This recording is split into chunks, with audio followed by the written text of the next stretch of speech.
TAC স্যারের নির্দেশ যে ভিতরে যাওয়া যাবে। আচ্ছা আচ্ছা। আগে দিনকে আমার অত্যাধিক শোধন ওই কারণে। হাসপাতালের রান্নাঘরে সাংবাদিকরা প্রবেশ করতে চাইলে বাধার মুখে পড়ে।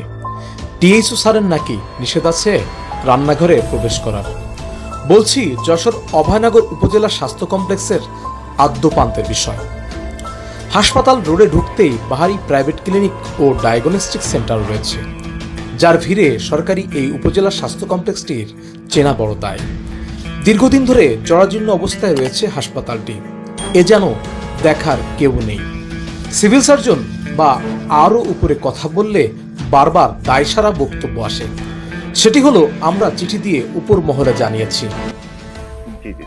একেবারে ভয়াবহ। আমরা মিনিস্ট্রিতে চিঠি পাঠাইছি, ঠিক আছে, একদম ডকুমেন্টারি সমস্ত ছবি তুলে একদম ভিডিও করে পাঠাইছি, ঠিক আছে, সহ। হ্যাঁ, আমাদের হেলথ ইঞ্জিনিয়ারিং ডিপার্টমেন্ট সহ আমরা আর কি পাঠাইছি মিনিস্ট্রিতে।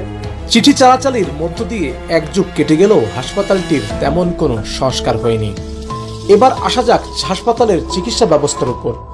বহির্বিভাগে চিকিৎসকরা রোগী দেখেন, তবে পরীক্ষার ফর্দে সোজাসাপটা বলে দেন কোন ডায়াগনস্টিক সেন্টারে পরীক্ষা নিরীক্ষা করাতে হবে।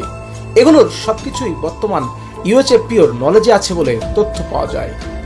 তিনিও অকপটে সব স্বীকার করে বলেন সবকিছুর সমাধান চেষ্টা চলছে। এইটা তো বারবারই সংবাদ মাধ্যম এবং বিভিন্ন মাধ্যম আপনাদের মাধ্যমে উঠে আসছে এবং আমাদেরও নলেজে আছে, আমার নলেজেও আছে, ঠিক আছে। এবং অনেকবারই আমরা এগুলা এবং প্রতিনিয়তই আমরা এটার প্রোটেস্ট এবং যে স্যারই থাকেন দায়িত্বে সে চেষ্টা করে যায় এটার বিষয় করার জন্য।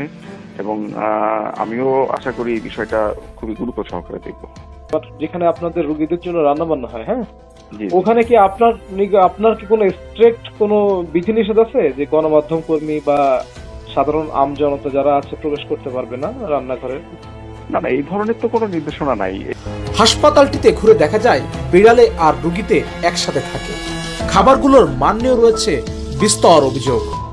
সরেজমিনে গিয়ে দেখা সম্ভব হয়নি রান্নাঘরের চিত্র, কারণ সাংবাদিক শুনেই রান্নাঘরে তালা মেরে দেওয়া হয়। আগামী অনুসন্ধানে আসছে প্রাইভেট হাসপাতাল ও ডায়াগনস্টিক সেন্টারের সাথে অভয়নগর উপজেলার স্বাস্থ্য কমপ্লেক্সের শান্তি চুক্তির কিছু দুর্লভ তথ্য ও চিত্র। আজ এতটুকু সংবাদে আমাদের থামতে হচ্ছে।